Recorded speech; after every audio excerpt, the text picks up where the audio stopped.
Imaginez un instant que le facteur ait le droit d'ouvrir toutes vos lettres, de scanner vos photos de famille et de lire vos petits mots doux, juste au cas où vous prépareriez un mauvais coup. C'est absurde, non? Pourtant, c'est exactement ce qui se joue en ce moment même dans les coulisses de l'Union européenne, sous un nom de code digne d'un film d'espionnage, le chat contrôle. Ah, la vie privée. Ce concept presque rétro à l'ère des algorithmes. Pour comprendre comment on en est arrivé là, il faut remonter à la directive e-privacy de 2002, la loi 2002-58-CE. C'est ce texte fondamental qui garantit la confidentialité de vos emails, de vos SMS et de vos navigations sur Internet. C'est le bouclier qui empêche un tiers de fouiller dans votre vie numérique sans une base juridique extrêmement solide.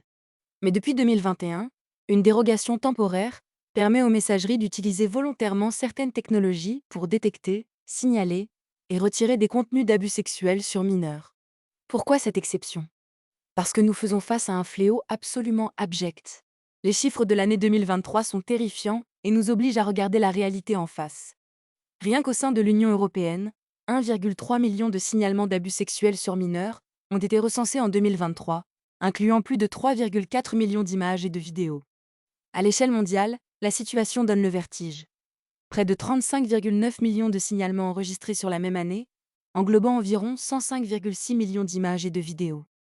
Plus inquiétant encore, le nombre de sollicitations sexuelles visant des enfants aurait bondi de 300% en seulement 2 ans.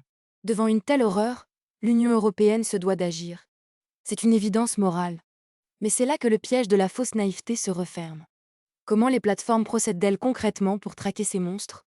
Elles déploient des outils automatiques qui scannent vos fichiers et les comparent à des bases de données de contenu déjà connues et signalées. C'est une forme de filtrage permanent. Et c'est ici que le débat s'enflamme.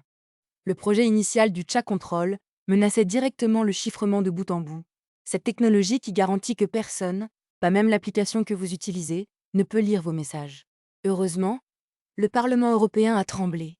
Mais il a réagi.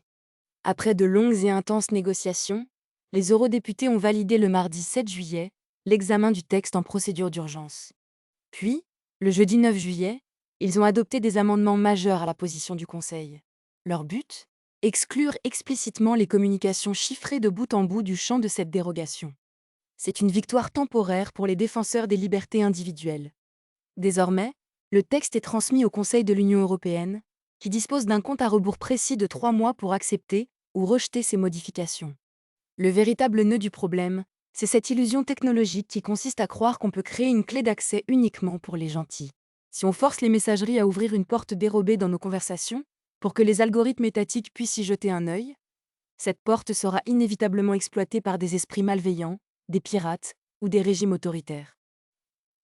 On nous présente souvent ce débat comme un choix binaire, la sécurité des enfants ou notre liberté. Mais est-ce vraiment le cas? Peut-on réellement protéger les plus vulnérables en détruisant le droit fondamental à la correspondance privée de 450 millions de citoyens européens? C'est un peu comme installer une caméra de surveillance dans chaque chambre à coucher, sous prétexte de prévenir les violences domestiques. Le système préfère surveiller la masse plutôt que de cibler efficacement les criminels. Alors, seriez-vous prêt à sacrifier le secret de vos conversations privées pour une promesse de sécurité absolue? La question reste ouverte, et le Conseil européen a 3 mois pour y répondre à notre place. Dites-moi ce que vous en pensez dans les commentaires. Votre avis m'intéresse particulièrement sur ce sujet. N'oubliez pas de vous abonner, de laisser un pouce bleu et de partager cette vidéo. On se retrouve très vite pour un prochain décryptage des rouages du pouvoir.